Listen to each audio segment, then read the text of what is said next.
Hey everyone, RogueGold here, welcome back to the Division 2, and welcome back for myself, I suppose. Over the past few days, I was visiting some family, ironically in the DC area. If you follow me over on Twitter, which if you don't, you should, the link is in the description, I put up this photo that I thought was pretty funny. The pollen that is going around right now because of the season, ironically made it look like there was a batch of DC-62 in the reflecting pool here in front of the memorial, so I thought that was kind of a funny one to share. Anyways, the past few videos that I put out here on the channel were pre-recorded. I did not imagine they were going to release Year 6 Season 3.2 or the Easter event 1 week after the April Fool's stuff that we got last week, but here we are, and a lot has gone down in the game since I left, so I don't know where you all get your Division news. My sincere apologies if you were waiting for my coverage on this stuff and wondering what was happening in-game in the meantime. The benefit of me tackling all of this stuff now and doing this video later is that we can cover some of the other developments, bug reports, etc. that have happened since this all went live, and so this video is going to be my complete news roundup for this week in the Division 2 with all of the new stuff that released, and we'll get right to it. If you want to stay up to date on everything with the Division 2, despite the delay for this video, I know, then I hope you will consider clicking that subscribe button, as I am dedicated to covering each and everything in the Division world. And yeah, no delays next time, I promise. But without further ado,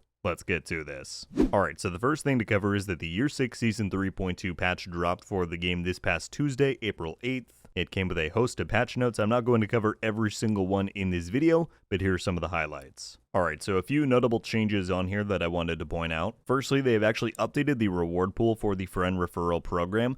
Now when you do it, invitees will also receive a level 30 boost, which is the thing that you normally get by purchasing Warlords of New York. And so that is in addition to the existing rewards of all of the listed cosmetics. And to claim it, referred players just need to play for 2 hours, and then if they want to go and, I guess, start a new character and boost to 30, they can. Another interesting change here, they have changed the eligibility for the Descent game mode. It is now accessible from player level 20 as opposed to level 2. I'm not 100% sure what motivated this change. I thought it was kind of an interesting thing that you could bring someone who is brand new to the game into Descent, much like Survival back in the original game. I don't know if there was an issue. I don't know if they just wanted to save that for a little later on since it is a bit more complicated, but either way, good to know that that is now in the game. Of course, we have a whole thing about the Spring and Easter event here, which we're going to talk about in the next section. But let's move on down to modifiers and season journey. Two important ones here. They fixed an issue with certain enemies such as Marauder drones, Warhounds, destructible props, and mini tanks still having enemy modifiers on them. That is something they intended to fully remove with Year 6 Season 3.1, but it was still making its way into the game, so that should now be fixed up. And then right here is the big controversial one that everybody has been talking about, where they say fix the issue with equipped active modifiers activating when inspecting a loot pile. What was happening here, and I believe this is primarily an issue on controller, is that they programmed the active modifier activation button to up on the D-pad, which is the exact same button that you use to inspect a loot pile. So if you had your active modifier ready to go and you tried to look at a loot pile,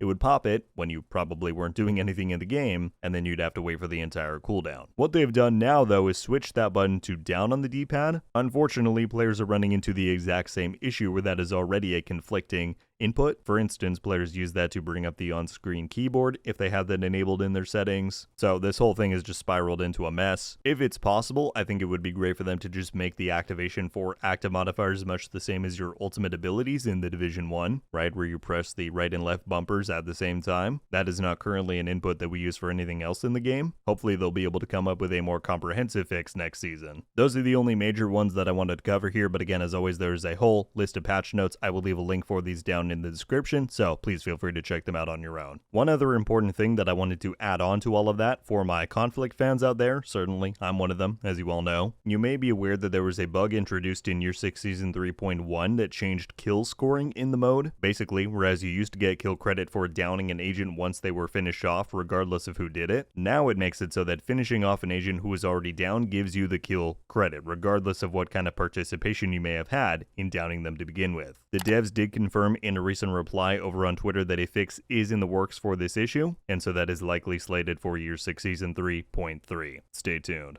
Alright, with that, let us now move on over to the Easter event. Of course, this was announced in those patch notes. This began a few days ago, back on Tuesday. On that day, the game posted a great roadmap for it here. So here's the gist. The event is live in-game right now. It is going to run until Tuesday, April 22nd, so you have just under 2 weeks to get this stuff done. In that time, there are going to be 7 total daily projects for rewards. rewards as laid out in the table here. Completing those projects is going to award you a Rabbit Season outfit, a universal weapon skin, and then additionally, although it is not listed on this table here, players have found the handbasket, which is a named version of the SVD sniper, in the expertise table, and given the name's relevance to the Easter holiday overall, I think it's safe to say that this is going to be a named item that we are awarded with the Day 7 project. So like always, there are no time limits to this event's projects other than the event's ending itself, which again is on the 22nd. Before that date comes, you can do these projects however you like. You can do them one by one each day as they release, or you could let all 7 of them stack up and knock them out one by one. This event does have a bit of a different gameplay flow compared to some of the past events. This time the projects, at least the ones that we've gotten so far, ask you to collect Easter eggs and turn those in for the rewards. Of course, the next question is, how do you find and collect these Easter eggs? Well, what you're going to notice as you go around the world is that enemies that have weak points on them are going to have these little rabbit ears over top,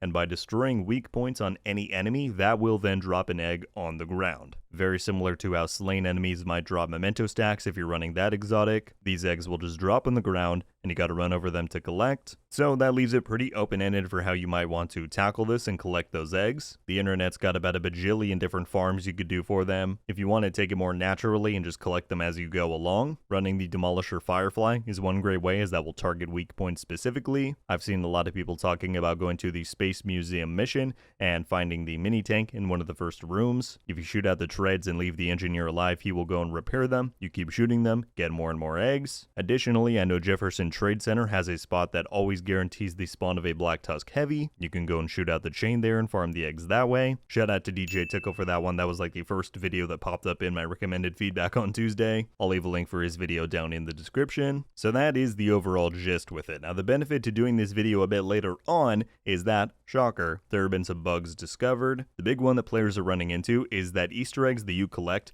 will be reset and lost upon the reset of the daily Easter event project. So again, I don't think this is actually the daily reset timer for the game overall, but when the project resets or rolls over to the next one specifically, and I believe that happens at 5 p.m. Pacific, 8 p.m. Eastern, you can convert that to your local time zone. So let's say, for example, that you collected half the amount of eggs needed for the current project you're working towards, and then you logged off and didn't log in until the next project were available, your eggs would be wiped out. You wouldn't have those ones anymore. This issue is being tracked on the known issues board, although there is currently no estimated fix date given. You could try to wait for a hotfix for this issue on this coming Tuesday. I don't know if they're going to try and get something out that fast. I might recommend waiting to dedicate time to tackling these projects until you can play long enough to get enough eggs for one full project. Typically, banking on waiting for Massive to deploy a fix for a limited time thing doesn't always go over the best, but yeah, just wanted to give you a heads up about that. That bug aside, I think this is a fun little event. I should also note that there is an alternative outfit available in the store,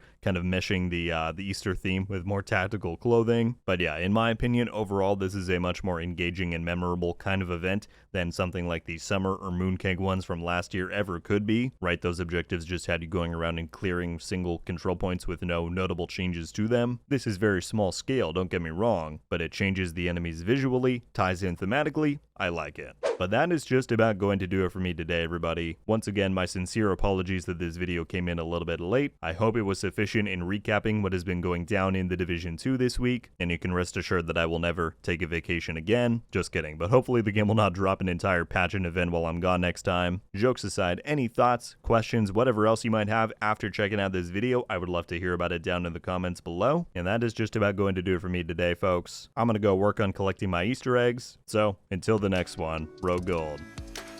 Ow.